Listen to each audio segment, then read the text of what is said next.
Machiavellian evil institutions. We'll have Gabriel first, Emma next. You each will have about 20 minutes to speak, time to field questions. I will let you field your questions. I will take time to remind you when we're bumping up against our time. And with that, Gabriel, we'll let you start. Thanks for that, Paul. Let me go ahead and share my screen and then we can get started with my PowerPoint. Can everybody see the screen? Yeah, all right, perfect. Yes. So, hello everyone, my name is Gabriel Vergara and I am a PhD student at the University of Massachusetts Amherst in the Department of Political Science. I'm a political theorist by trade.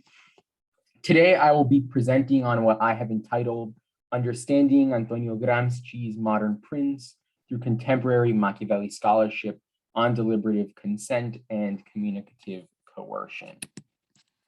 Today, I have divided my presentation into three parts. First, I will provide some historical background on Fidel Castro, which will become relevant towards the end of my presentation. Second, I will introduce Antonio Gramsci and Gramsci's Modern Prince. And finally, I will apply my Gramscian analysis to Fidel Castro. Broadly speaking, my research interests lie in Marxist political thought and democratic theory. The question driving this presentation is, how does Antonio Gramsci's Modern Prince help us understand the maintenance of political alliances? In order to answer this question, I turn to contemporary Machiavelli scholarship, but to concretize my analysis, I use Fidel Castro as a historical example. With a better understanding of Gramsci's Modern Prince, my hope is that Marxists and other left-wing struggles will be able to better maintain political alliances in revolutionary struggle or also non-revolutionary struggle.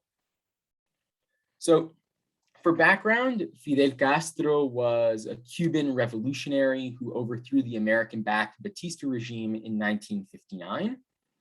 However, Castro's revolutionary history began well before 1959.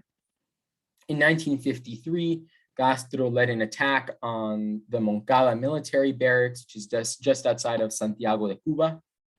This attack was unsuccessful, and Castro was arrested, tried, and jailed. After being released from prison a few years later, Castro fled to Mexico and planned a second revolutionary attempt to topple the Batista regime. Castro and a band of Cuban revolutionaries arrived on the island in 1956 and engaged in a guerrilla struggle with the Batista regime over the course of 3 years, which ended in 1959 when Castro and his revolutionaries ended up toppling the Batista regime. Eventually, Castro would come to leave the island and declared Cuba a socialist state, espousing Marxist views. Moving on to the next part of the presentation, it has been very onerous in the Marxist tradition for revolutionary leaders to maintain alliances between the peasantry and the proletariat, largely because these groups have differing levels of consciousness and different goals. Here, I want to suggest that we turn to Gramsci's Modern Prince, but I think first I should answer the question, who was Antonio Gramsci? Antonio Gramsci was a 20th century Italian communist and founding member of the Italian Communist Party. However, in 1926, as Italy fell to fascism, Gramsci was imprisoned for his communist beliefs.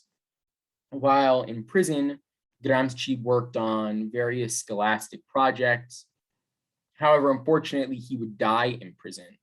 And following his death, all his works that he completed while in prison were synthesized and then anthologized into what we know today as the prison notebooks. I seek to make my intervention regarding Gramsci's Modern Prince. In the prison notebooks, Gramsci used the phrase modern prince as a code word for the Communist Party. And this was because Gramsci's work was subject to viewing by a prison censor, and explicit references to the Communist Party were impermissible. With this in mind, I want to give a brief overview of Gramsci's Modern Prince that will help ground the intervention that I tried to make in my paper's claims. In my view, I take Antonio Gramsci's political thought as largely aimed at forming and maintaining political alliances in order to usher in Italian communism. More specifically, Gramsci was concerned with the potential maintenance and forming of a peasant proletariat alliance. For example, in his Some Aspects of the Southern Question, which was his last major work that was published before he went to prison, Gramsci wrote, and I quote, "A political alliance between northern workers and southern peasants is necessary to oust the bourgeoisie from state power," end quote. Yet, to understand how the maintenance of political alliances for revolutionary change, Gramsci turned to Machiavelli. Notably, Gramsci turned to Machiavelli because throughout The Prince, Machiavelli discusses what the prince must be like if he is to lead a people to found a new state. Gramsci believed that a Marxist revolutionary struggle would reorganize society similar to how Machiavelli believed the prince would usher in a new political order. According to Gramsci, and I quote, "The protagonist of the new prince is the political party," end quote. The political party's primary goal, following Gramsci, is the founding of a new type of state, an anti-bourgeois society. Notably, the modern prince would serve as the agent to lead a revolutionary anti-bourgeois struggle.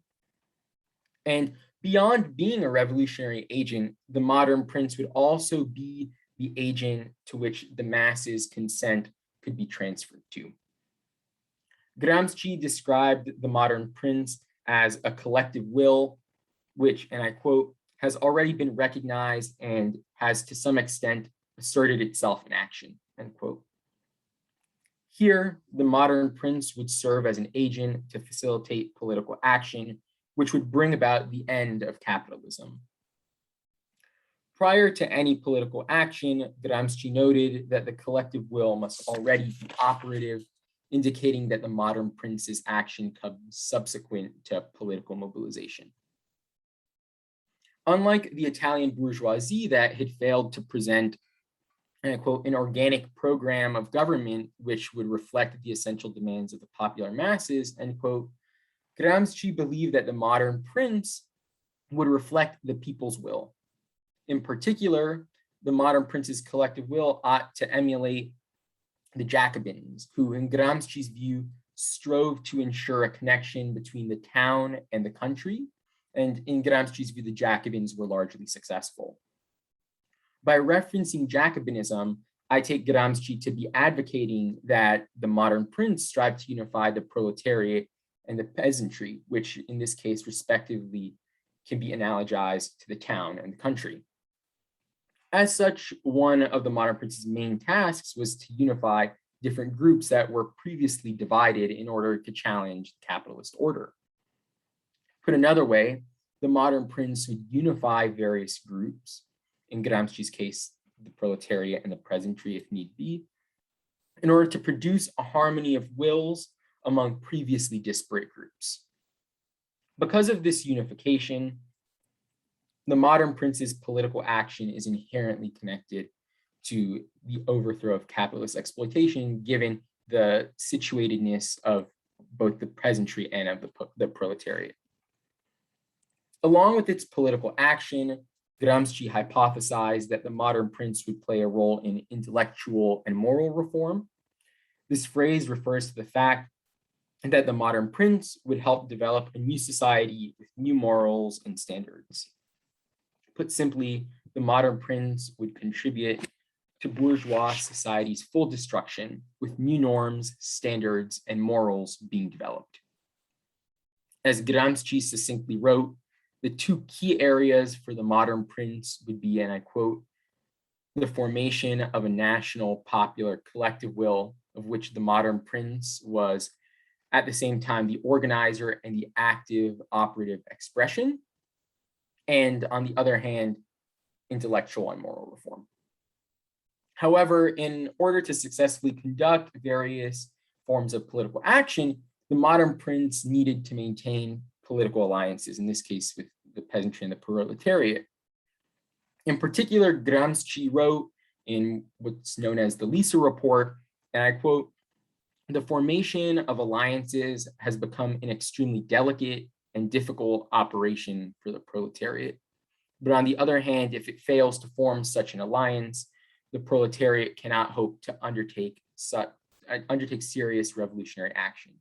Here I want to draw attention to the fact that Gramsci mentions that the formation of alliances is both delicate but also difficult.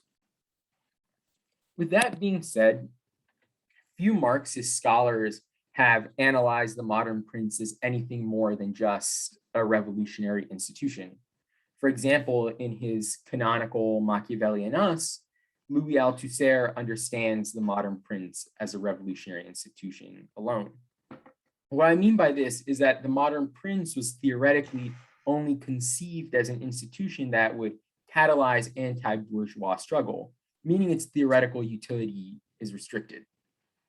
However, recently, Peter Thomas has written a variety of pieces, such as The Modern Prince, Gramsci's reading of Machiavelli, which seek to understand the modern prince as something more than just a revolutionary political party. Because of this, Thomas's work has led to key innovations in democratic theory and Gramsci studies writ large. Here, following Thomas, I explore how the modern prince connects to the maintenance of political alliances.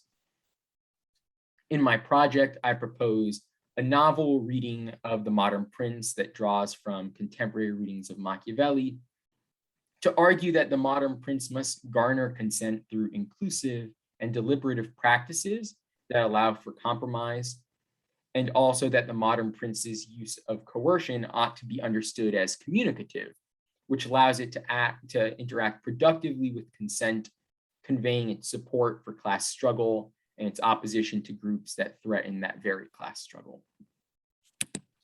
In order to understand how the modern prince ought to garner consent, I turn to John McCormick's Machiavelli and Democracy. In this work, McCormick argues that Machiavelli's political theory was more popularly participatory and empowering than is typically understood. I take McCormick's reading of Machiavelli to illustrate two vital points. First, the people exercise better judgment than any other political actor. Following Machiavelli, McCormick argues that while elite political decisions oppressed the people at times, the people's political decisions, more often than not, protected freedom and avoided exploitation. Second, various institutions were characterized by participatory and deliberative procedures that allowed the people to conduct sound political action. Through the people's active participation, they were able to avoid oppression and were able to distribute their support to different causes that they supported. Here, what is important is that the people's participation is deliberative, connoting that there are various different positions and perspectives within the larger group known as the people. Through deliberation, different groups with different positions are able to work through their differences to achieve a political outcome that avoids their oppression.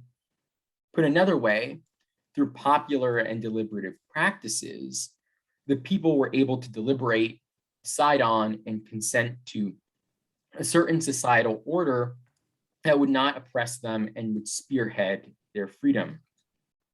With this summary in mind, McCormick's emphasis on Machiavelli's popular politics can be used to elucidate how Gramsci conceived of the modern prince as a consent-based organization that is responsive to the people's will and is not elite-dominated. McCormick's Machiavellian analysis fits well then with Gramsci's thought on the modern prince. Two vital characteristics of the modern prince are, number one, its ability to include different social groups and number two, to mediate competing interests among those groups, all while spearheading an anti-capitalist future. First, Gramsci's Modern Prince is composed of heterogeneous but similarly situated groups in relation to the capitalist mode of production.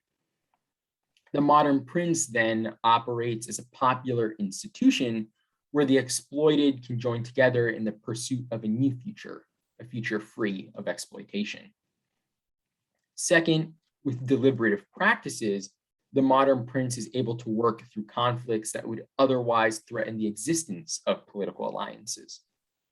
With the maintenance of political alliances through compromise, the Modern Prince will be better able to facilitate a revolutionary anti-bourgeois struggle. In order to understand how the Modern Prince ought to use coercion, I turn to Yves Winter's Machiavelli and the Orders of Violence. According to Winter, and I quote, "Political violence is a performance elaborately staged and designed to be perceived, experienced, remembered, and narrated," end quote. More importantly, Winter advances a triadic view of violence rather than a dyadic view of violence.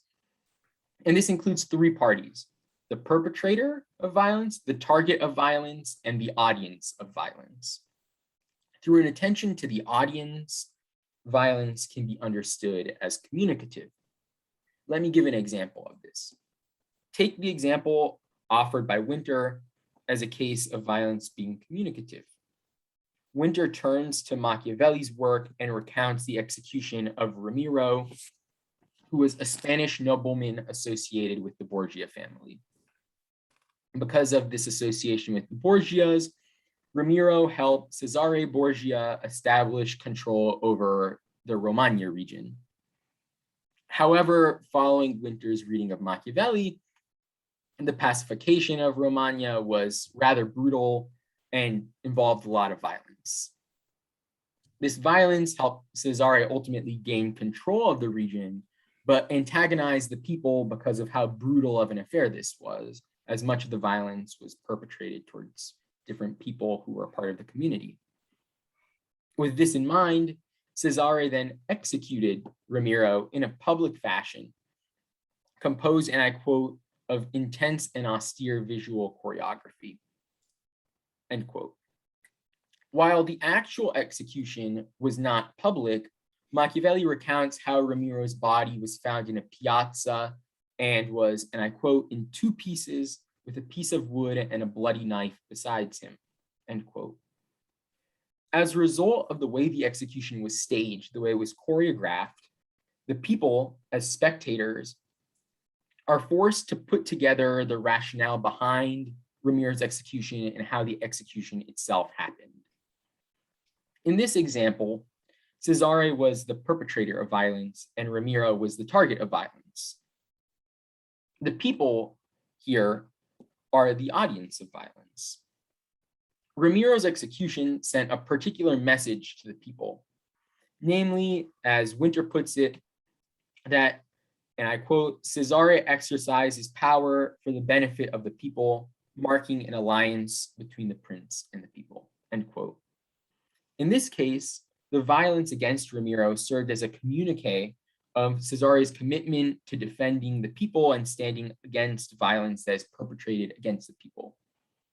When Ramiro's execution is understood as performative, violence assumes a communicative form that was legible to the people through a specific form of choreography. Since the Modern Prince is composed of various groups, it is inevitable that conflict will occur, and at times, coercion will need to be used in order to prevent the breakdown of group alliances.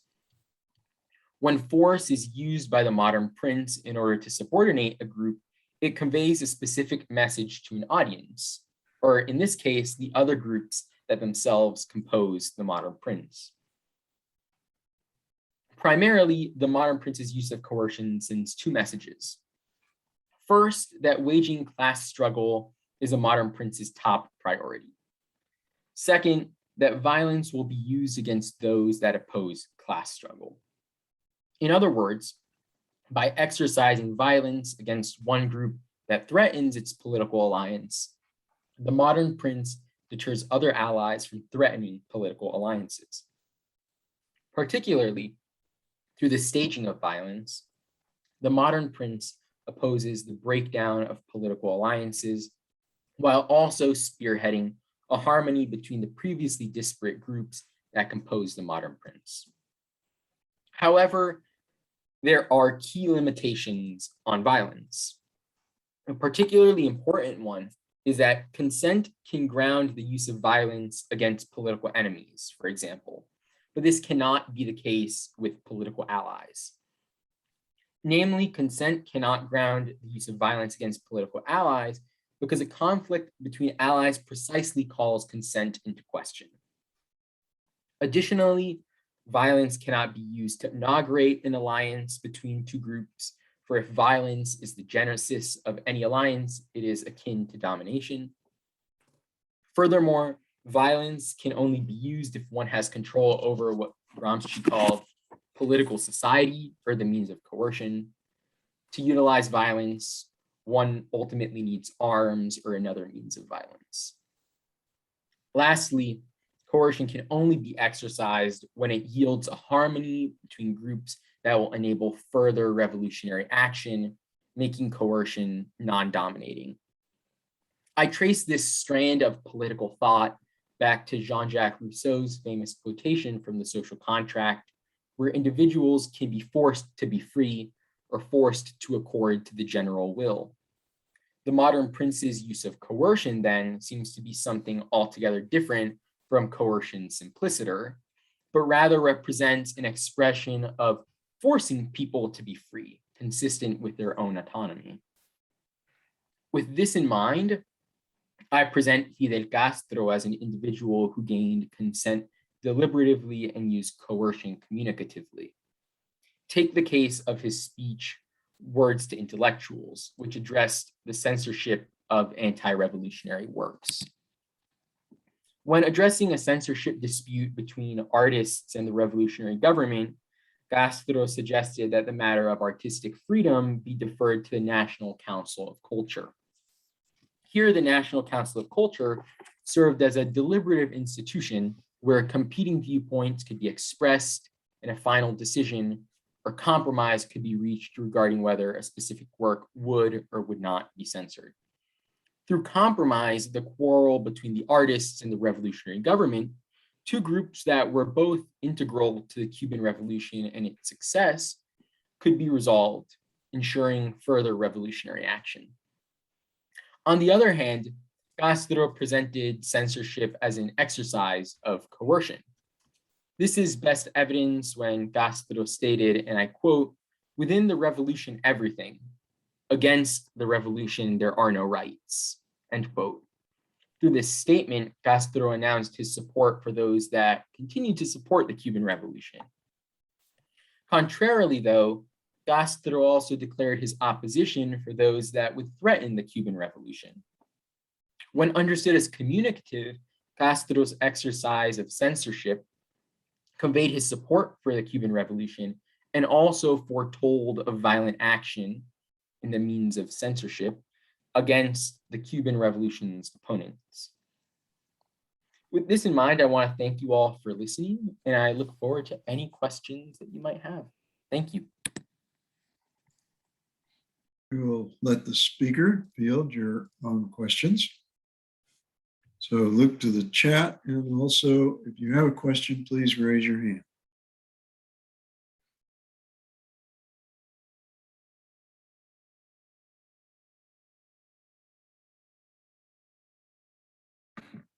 Emma?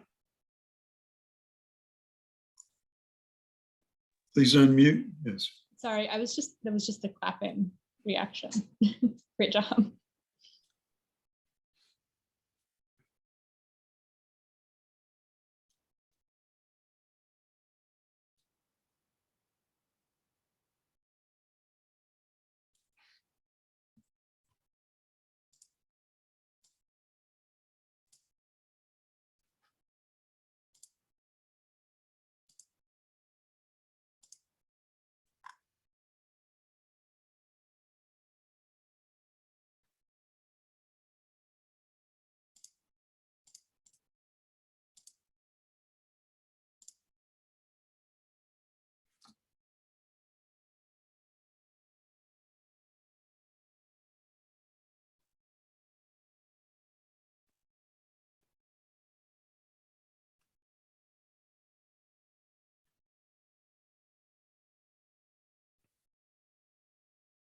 Sorry, are we waiting for questions here? Sorry, I was at the executive meeting, so I was fixing lunch while I was listening. So I apologize for not being more timely. And I'm going to eat my tamales while you answer the question then. I really appreciate the help with Gramsci. He's a very important theorist on political power. And I appreciate the provocation of bringing Castro to a nonviolence conference. So these are all, signs of great health, but you have to help us out a little bit. And just help me unpack why you bring this to the Peace Philosophy Conference. Yeah. So I think that's an extremely good question. And it's something that I didn't mention at the beginning of the presentation, but I only look at Fidel Castro's political thought from 1953 to 1968, which is when I see him being extremely connected to the people. So 1953, I take as the marker of the beginning of the Cuban Revolution, when you have the first attack on the Moncada military barracks, which tries to topple the Batista regime, which ultimately fails. And then I end my analysis of Castro's speeches in 1968, which it's a few things, but mainly that's when the Soviets invade Czechoslovakia. And interpreters at the time, thought that Castro would side with the people, but he actually sides with the Soviets and justifies their invasion. So I view this as a moment in time when he becomes so comfortable in power that his connection to the people and a potentially more nonviolent thread is lost. And I view 1968 as a start when Castro himself starts to move towards more dictatorial and violent tendencies.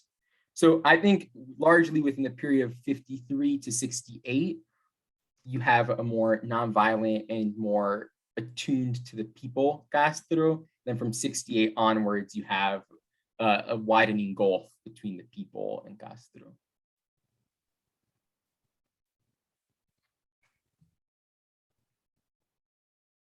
Yeah, Emma. So just as a quick follow-up to that, what do you see the value is of, like, it makes sense why you're limiting your scope then to these specific years. But how do you think those years after may sort of taint this analysis? Or I at least think you have to consider them in some ways in your analysis, whether you're thinking of sort of how that connection to the people is lost, and what bearing that might have sort of on your analysis. Can you just onto that? Yeah. So the question, how do you think that his years after taint the analysis? I think they do taint it. I do think Castro, I don't think we can sit here and say he was perfect. He was a peaceful leader. So I do think there needs to be a reckoning, and I think there has been a lot of work that's been produced on how he was an authoritarian figure for a large portion of his time in power, and how he did use a lot of coercion and violence against political opponents. And I think that's been pretty well documented. A purpose of this project, for me at least, was to try to bring Castro out, number one, as a figure who's been neglected within Marxist political thought. There's not a lot of work that looks at Castro as a political theorist. They kind of take him as a pragmatic political actor, which I think it's one way to do it, but I think it neglects his corpus of work, which it's fairly extensive. And then I think that this could potentially be a further avenue of me to do research, because I really don't look at his later speeches, which I think are important. But in Marxist political thought, there's Marx himself in the Communist Manifesto talks about how certain leaders of the aristocracy end up becoming leaders for the communists and spearheading revolution. So you have more traditional leaders who then actually end up, actually spearheading, better society, so to speak. But I think the converse can be said for Gramsci. Gramsci has a wonderful piece on intellectuals, and he distinguishes between traditional intellectuals and organic intellectuals. So in Marx's terms, you go from being traditional to organic. But for Gramsci, I think there's also some flexibility for someone who's organic, connected to the people, to move towards a more traditional intellectual. So perhaps it's an individual's relationship to power and relationship to those institutions of power that actually are corrupting forces. And I think that can be drawn out through looking at Gramsci and Castro in the future.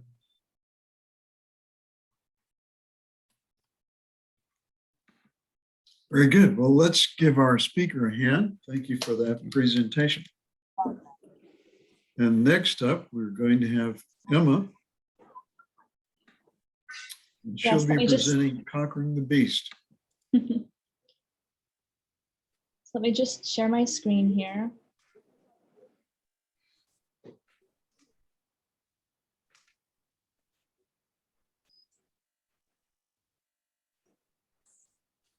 Okay, are you able to see my slides? Okay, fantastic. Okay, so I will be presenting on neoliberal capitalism, evil institutions, and empathy. So we live in an era of unparalleled economic inequality. And in just the last couple of years, the pandemic has caused millions of people around the world to struggle with loss, layoffs, food insecurity, at the same time that US billionaires have seen their combined wealth increase by a shocking $1.8 trillion just between March 2020 and July 2021. And many of these rampant inequalities can be traced back to economic and social policies beginning in the 1970s. These neoliberal policies have facilitated the wealth accumulation of the ultra-rich and the destructive exploitative practice of multinational corporations. However, neoliberal capitalism has reached far beyond policy. Neoliberal capitalism has become what Susan Bradley and Meg Luxton have called, quote, the common sense of our area. Particularly in the US, neoliberal principles of individualism and personal freedom have become ingrained as societal values, simultaneously shifting the onus of inequality onto the individual and obscuring the roles of policy and corporations. So the two main questions I'm concerned with is how can we overcome this insidious mindset of neoliberal capitalism and begin to recognize how harmful these neoliberal policies are to people and the environment? And then secondly, how can we as individuals respond and resist? So first, a little bit of background on neoliberalism. America's contemporary economic system is a form of capitalism characterized as neoliberal because it embodies many of the ideals of classical liberalism dominant before the 1940s. Neoliberalism is described by David Coates as both, quote, a body of economic theory and a policy stance, based upon the principle that a largely unregulated capitalist system, in other words, we call a free market, optimizes individual choice and economic output. The neoliberal capitalist system and the institutions that uphold it then seek to make already existing markets larger and to simultaneously create new markets where they did not previously exist.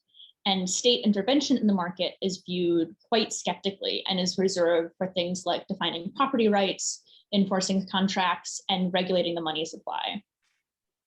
And so capitalism, particularly in the US, has not always been of a neoliberal sort. Before the 1970s, America implemented primarily Keynesian economic policies named after economist John Maynard Keynes, established as a response to the Great Depression. And this Keynesian approach still values the free market, but believes that market forces on their own cannot always fix market failures. So the state can and should intervene in the market where necessary to ensure the welfare of its citizens. However, more neoliberal policies began to be implemented as reactions to the recession of early 1973. And these policies were only further bolstered during the Reagan and Thatcher administrations of the 1980s in the US and UK respectively. And one of the main projects of neoliberalism in the US has been to dismantle these vestiges of Keynesian welfare state through the deregulation of business, the privatization of public goods and assets, and the minimization of all sorts of social welfare programs. And though in recent decades, these neoliberal policies have rarely actually resulted in the overall economic growth and security that's promised by this concept of neoliberalism, yet neoliberal economic policies, as well as the political and social ideologies that accompany it, have become so ingrained in modern society that it's still this sort of common sense. And so one of my main goals is to classify this economic system of neoliberal capitalism as an evil institution. But before I can do that, it's important to understand what makes an institution evil. And the main theory that I draw upon is this theory by Claudia Card that she presents in her book, Confronting Evils. And she presents this theory of evil institutions that I have determined has these four main components. So the first that she identifies is that there must be some harm created that makes the lives or deaths of one or more people indecent. And she clarifies that this concept of like harm, some harm, and it should be an intolerable harm, but not in the sense of what individuals can't tolerate, but as something that a decent life can't include. And so secondly, it's important that this harm was reasonably foreseeable. And she says something is reasonably foreseeable if anyone can reasonably foresee its intolerably harmful consequences. And that those who may be unable to see those consequences simply lack a good reason to find the practice evil at any given point in time. And she actually takes this principle sort of like as far as she can, ultimately claiming that a practice could be considered an evil, even if no one at the initial time of implementation could foresee its harm. It's fine, it still can count as being reasonably foreseeable, so long as other people in the future are able to recognize that it does a morally inexcusable, intolerable harm. And then looking to number 3, this harm must be the result of an inexcusable wrong that is embedded in the rules of the practice or institution, the way these rules are carried out, and possibly the intersection of various rules. And so first, to go to that point of an inexcusable wrong, what makes a wrong inexcusable? Card suggests that institutions have to be based, don't have to be based on some moral principle, but there has to be some moral excuse.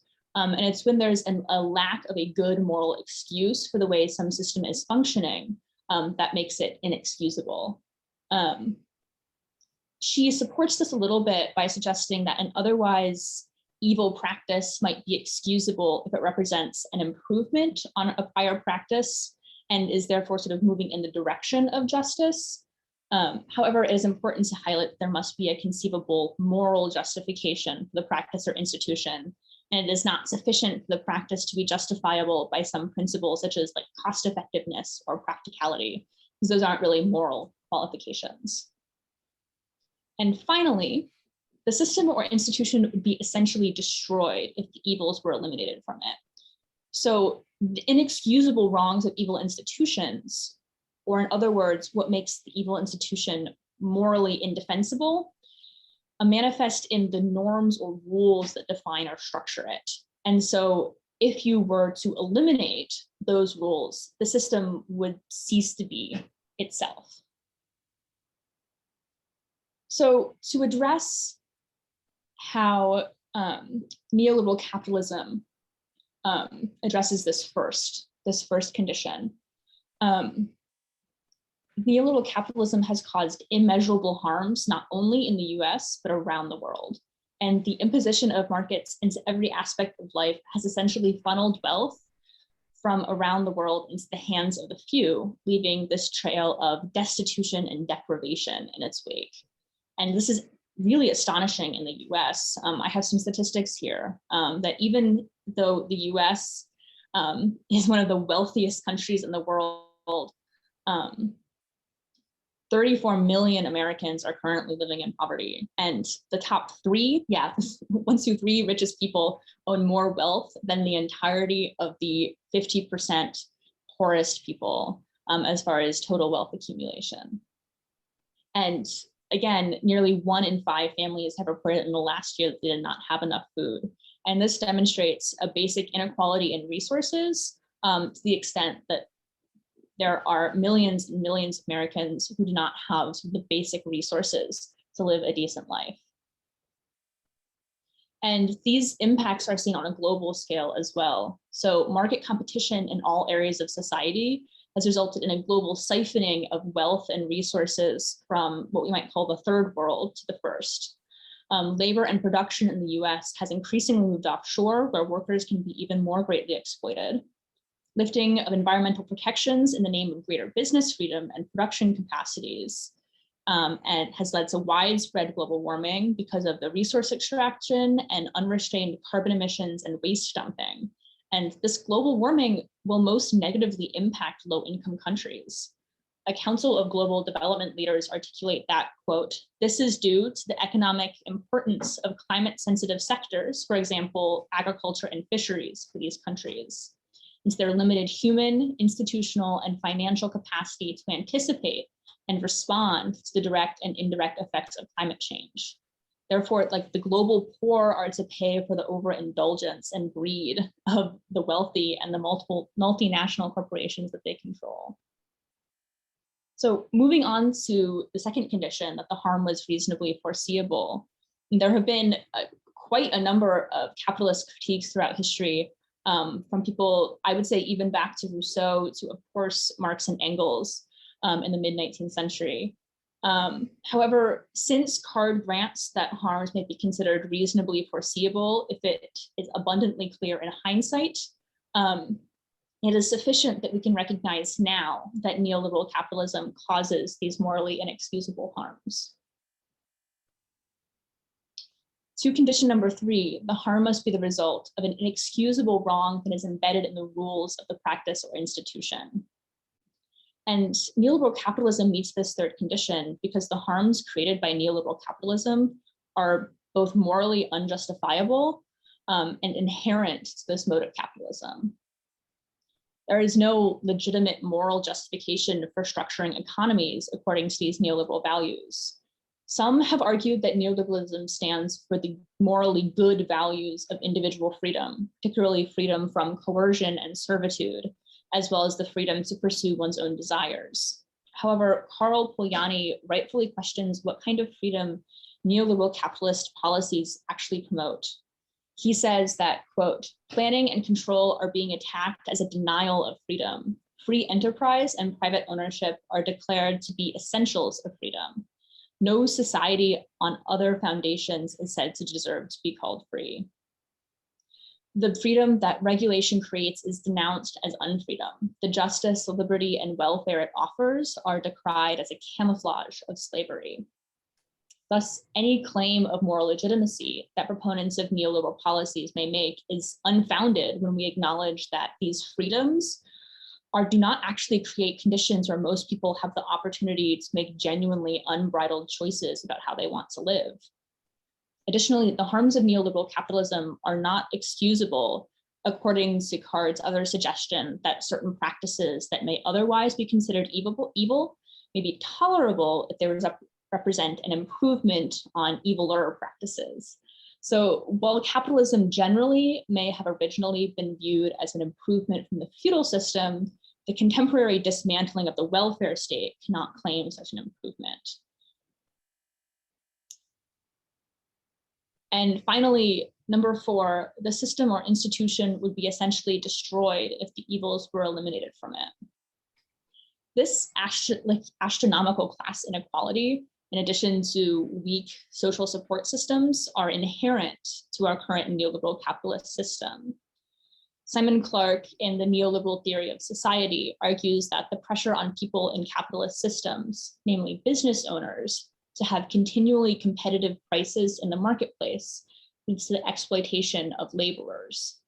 It is only through, quote, the intensification of labor, the extension of the working day, and the redundancy of labor, which often results in the increasing insecurity of employment for the working class, that business owners can continue to be competitive in the marketplace. Consequently, the intensification of the demands of the capitalist system throws more and more people into the ranks of the unemployable. The accumulation of capital necessarily leads to the polarization of overwork and underemployment, prosperity and destitution. In other words, the unbridled market demands of neoliberal capitalism require this exploitation of the working class. David Harvey articulates a similar conclusion in his work, Neoliberalism as Creative Destruction. He argues that the institution of neoliberal capitalism served as a method to reestablish the abundant prosperity and dominance of the upper class as a reaction to the regulation of mid-20th century economic policy that begins, quote, to successfully limit the economic hegemony of the ruling class. Hence, this devastating class stratification caused by neoliberal capitalism is a fundamental component of the system's functioning. And finally, if politicians made efforts to revitalize the social safety net and to redistribute wealth, the neoliberal capitalism of modern society would cease to be just that. Rather, the system would transform back into state-regulated capitalism of the pre-Reagan era, or even into a form of socialism. So this indicates that any sufficient movement to alleviate the harms and eliminate the evils caused by neoliberal capitalism would cause the destruction of neoliberal capitalist system itself, satisfying Card's final condition for an evil institution. However, why even bother identifying neoliberal capitalism as an evil institution? Now, individualism is one of these main components of neoliberal capitalism, both in its policy and its sort of social mindset. And it has become sort of even more crucial to the structuring of contemporary American society. This rhetoric of, quote, pulling yourself up by your bootstraps was once used to describe a task that was absurdly impossible, but now we hear it all the time in contemporary American politics to argue that people should be able to lift themselves out of poverty without aid, and ignoring the social factors that may have confined people to poverty in the first place. This is a long quote, but I think it's really important. It's this quote by Meg Luxton from this book, Neoliberalism and Everyday Life. And she says that, quote, the widespread acceptance of personal responsibility lends credibility to neoliberal demands. This perverse individualism easily immobilizes people, making it hard for them to envision alternatives and rendering them politically inactive. Their sense of individual agency is reduced to a notion of choice. The concept of collective political action seems increasingly unimaginable, and they are inclined to assume that their circumstances are a result of poor choices they have made, rather than that the choices available were problematic or wrong. And that effect is to obscure or even deny the class, gender, and racialized relations that are fundamental to contemporary society. The extent to which people accept personal responsibility both reveals the depth to which neoliberal ideologies have penetrated personal life and shows the centrality of such ideologies to the success of neoliberalism. So in other words, American neoliberal individualism has not only placed the blame for social inequalities on the individual, but it has also created an ideology that makes the system seem inescapable. So as a quick example of this, in the early 2000s, the oil company BP launched a highly successful advertising campaign about carbon footprints, intended to shift public focus away from fossil fuel companies and onto individual responsibility for stopping climate change. And this campaign effectively popularized the term, and as a result, the concept of individual carbon footprints has invaded our cultural lexicon, being invoked when we talk about the environmental impact of individual choices, like taking the bus instead of driving a car or using single-use plastic. The centering of the individual's carbon footprint in the climate change discussion ignores the fact that since 1988, only 100 companies have been responsible for more than 70% of greenhouse gas emissions. And the statistic doesn't even speak to the other ways that large companies have impacted the environment.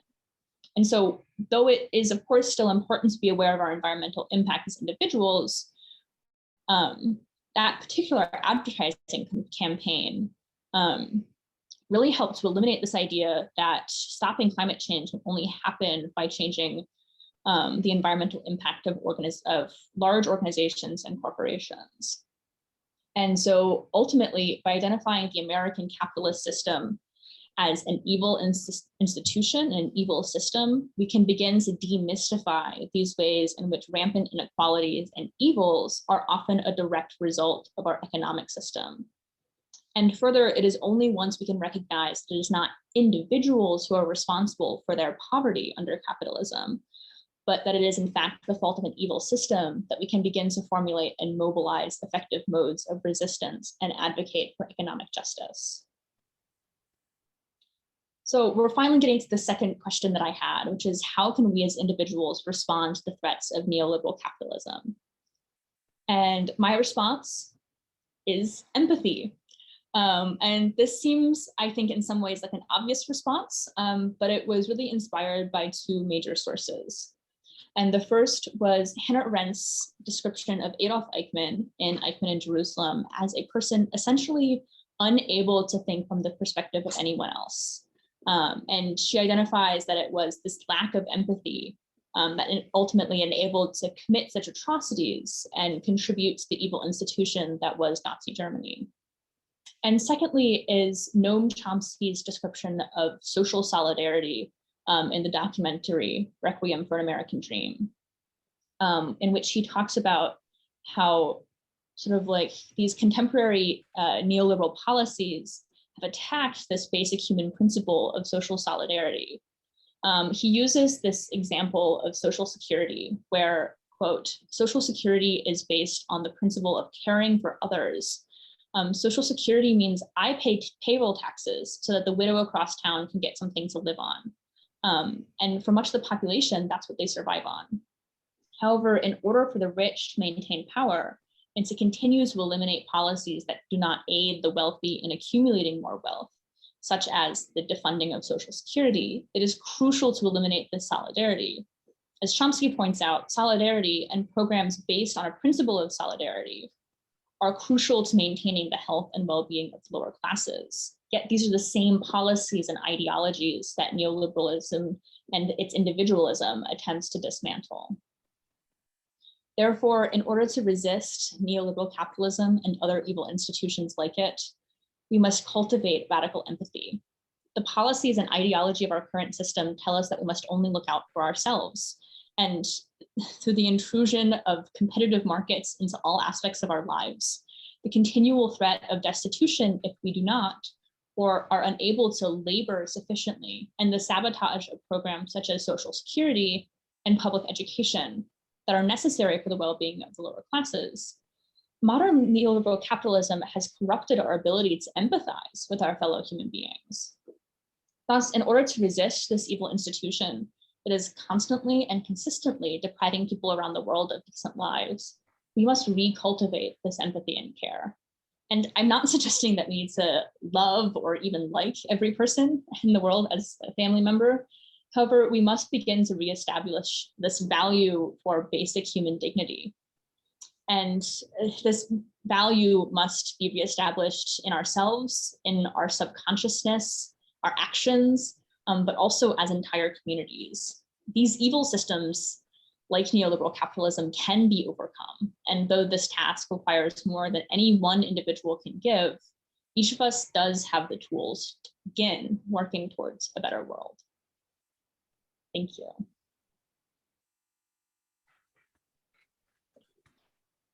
Thank you. And now we'll have questions. And you can call upon persons if they want to put those in the chat or raise your hand. I see a couple of hands. Gabriel and Will. Mm-hmm. Go ahead, Will. Hi, Emma. Thank you so much. That talk was so clear, precise, and accessible, and just very well informed, and just very inspiring. So I have a couple of questions about this faculty of radical empathy. I have a lot of questions about this great talk, so I'll try and formulate one. And it's this, I guess, how radical is this radical empathy? So let's consider sort of political polarization and racial tensions dominating contemporary American political discourse. So the first question is kind of like, how, when we're talking about empathy, how far do you go with this? How radical does it need to be? Are we empathizing with the, you know, those attitudes which are not conducive to the changes which we would need given your thesis? You know, like, where's that sort of tension, where the empathy begins and ends? And then the second question is just also, where do you source in the individual? Because I think a very insightful critique in your presentation is of neoliberal individualism and the sort of myth of individual responsibility for poverty. And so the question is, you know, where is the agency within this neoliberal ideology to cultivate this radical empathy? So where does it come from and how radical is it? So for me, the first of those two questions is a lot easier to address. How radical is radical empathy? You brought up sort of this idea of political polarization. And I actually think radical empathy needs to be radical enough that, for instance, I'm a bisexual woman, I'm part of the queer community. So for me to express radical empathy would be for me to feel empathy for someone who was, say, calling me slurs on the street. I think it goes that far because I don't think empathy needs to excuse people's actions.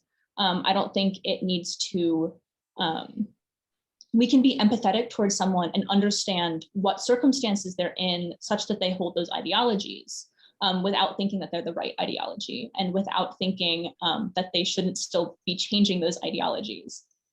Now, the second part of your question is a lot more difficult for me. Where does that agency come from to sort of overcome this individualism and to find sort of that spark for feeling real empathy? I kind of don't know. In all honesty, I think it's really hard. I try to practice empathy in my own life. Like, it's so hard, honestly. But I think one of the very first steps for finding that agency goes back to this question of why call neoliberal capitalism evil, and starting to demystify the fact that this individualism isn't just some idea we all happen to hold. It's been instilled in us as a product of the society we were raised in. And I think that recognition is the first step, and how you practice that empathy in everyday life. I haven't figured out how to make that easy yet. So I'll come back to you on that one. Colin, go ahead. Thanks for the talk, Emma. I'm sympathetic, I think, to a lot of this project. And my one real concern so far, and this is, you know, follow up to Will's question about radical empathy, is, are you really talking about empathy? Or are you talking about something more akin to compassion? Because they are different. They do have different connotations, both the philosophical and psychological communities. And I'm reminded of, you know, folks like Paul Bloom's work, like love him or hate him. Paul Bloom's work on against empathy, right? Where the idea is that empathy is, as a phenomenon, as an actual function, right, super focused in the way it operates, compared to compassion, which sounds like it might actually be more akin to what you're interested in terms of being able to care about others' projects, others' value in these ways. So I guess this is mostly an invitation to say a bit more. Is it empathy you're talking about? Is it compassion you're talking about? Does the labeling not really matter to you? Where exactly do you want to go with this?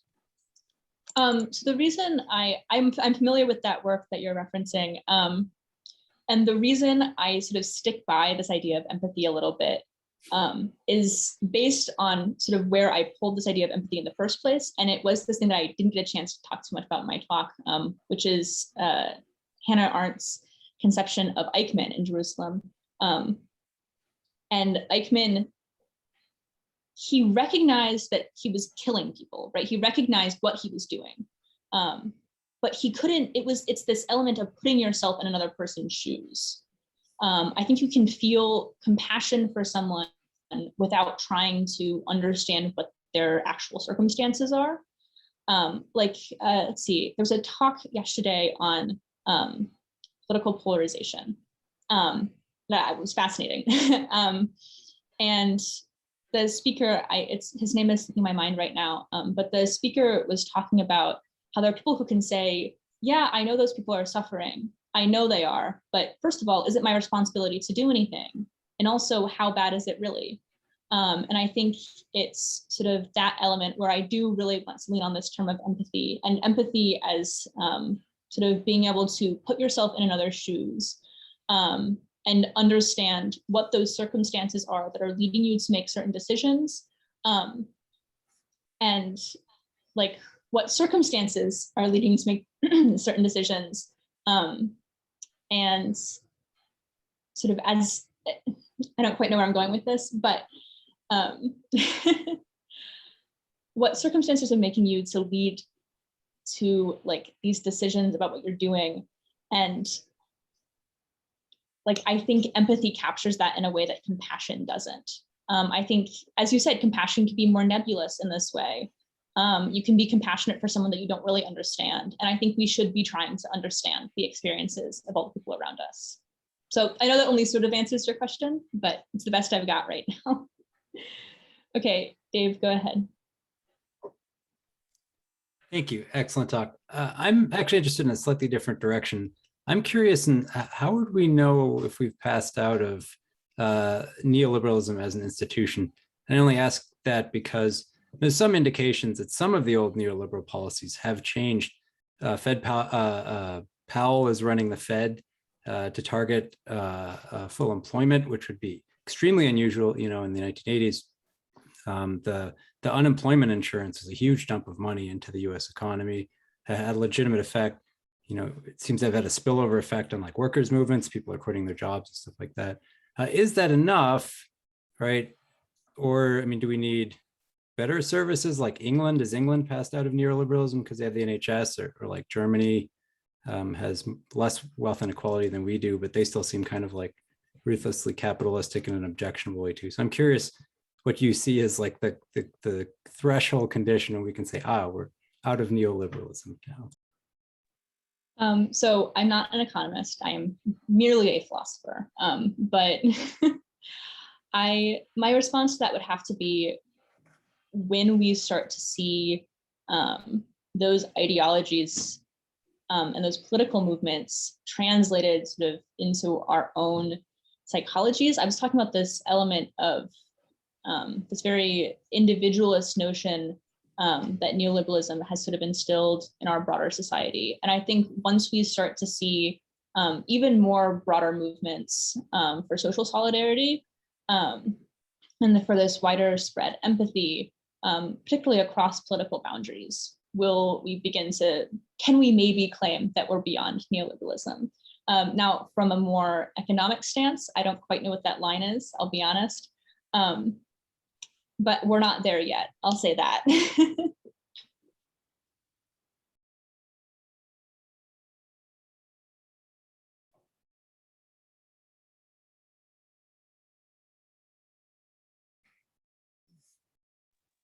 Yes, Kate.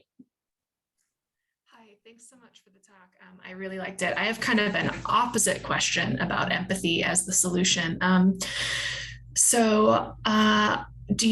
At what point does it become concerning with our increased divisiveness, and in particular with like wealth inequality, that empathy is going to be difficult or maybe like impossible to do correctly? Like there's ways in which I just can't fully understand what it is actually like to live in severe poverty in this country if I haven't experienced it. And presumably if we have wealth inequality continuing to grow and develop, that's going to continue to be a problem for different people. I just wonder if you've thought about to what extent that's going to be a challenge or possible ways to overcome it. I absolutely see that as one of the challenges of empathy. And like part of this whole, like lots of these questions have addressed lots of the limitations to empathy. And I think that's absolutely true. I don't think that I could be able to genuinely put myself in the shoes of someone who has millions and millions of dollars, or someone who has experienced extreme poverty. However, I think we can always try. I think it really boils down to the sense of doing our best, reading as much as we can about the experiences of other people, talking to other people, trying to move beyond our sort of very limited social circles. I know that my social circle looks almost exactly like me, and that's a problem. And it's a thing I think we should all be trying to fix, is trying to interact with people who do not have the same socioeconomic, racial, and background of sexuality and gender. And this all comes down to this concept that I think empathy is really hard. And empathy takes a lot of work. Empathy takes a lot of work every day as you're trying to be compassionate and empathetic towards people who have the same background as you. But I think we can always keep trying. And I know that's a very optimistic viewpoint, but I don't think, I heard this phrase once that pessimism is the tool of the oppressor. It is through pessimism that we don't do things, that we don't like fight for change because we think it's never going to change. But it can. We've seen throughout history that it can change. It takes little tiny steps. And that's why I don't think it's stupid to have this sort of blind optimism for empathy.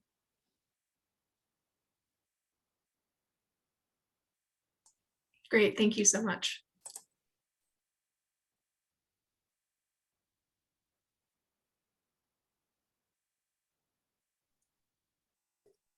All right. Well, we're almost out of time here. If no one has any further questions, I want to thank Paul for hosting, and then of course, Gabrielle and Emma for presenting. I was doing like Greg, grabbing some lunch, but I enjoyed listening while I got my blood sugar levels all equaled out. So in this room, next we have coming up cosmopolitanism and deconstruction. There's inner peace and structural transformation in the Zoom room 1. And I will point out that I posted it earlier, but if you wish to join, there is the, I'm going to put it back in here. And I will say that in the first one I posted, it said, send me money. Please do not send me money. But if you would like to join, there's a link to go in, and it's $5 for students, and then $20 for full-time faculty, etc. So anyway, thanks for being here, and I'm going to stop recording and get ready for the next session. Enjoy your little break. Yeah, Will? Sorry, yeah, I just wanted to say, and this is not an attempt at self-promotion, but the presentation I'm going to give is precisely on Hannah Arendt, and it's about this sort of like critiquing our own ideology as a way of cultivating a respect for plurality. I haven't phrased it as empathy, but I think it's pretty close, and I would love your feedback, Emma, particularly on that topic. And that's in this room. That's in this room. So yeah, plug away. See, Emma, I do a lot of work, and it's so funny, right? You have some people define empathy as this irrational feelings of sadness about other people, and then others will say, well, so then there's, they don't want empathy, but it should be sympathy. And then, you say, well, that's not what I mean by empathy. And then I do a lot of work with compassion that sounds like what you mean with empathy. So, right, those are just really tricky words. So, but your example reminded me of the old Star Trek episode, the original series, where the empath, where she really takes on that pain and suffering, and if I'm remembering correctly, dies because of it, which was a good example. So thank you. I'm I'm going to shut things down so I can start the downloading the recording, and I'll open back up in about 30 seconds.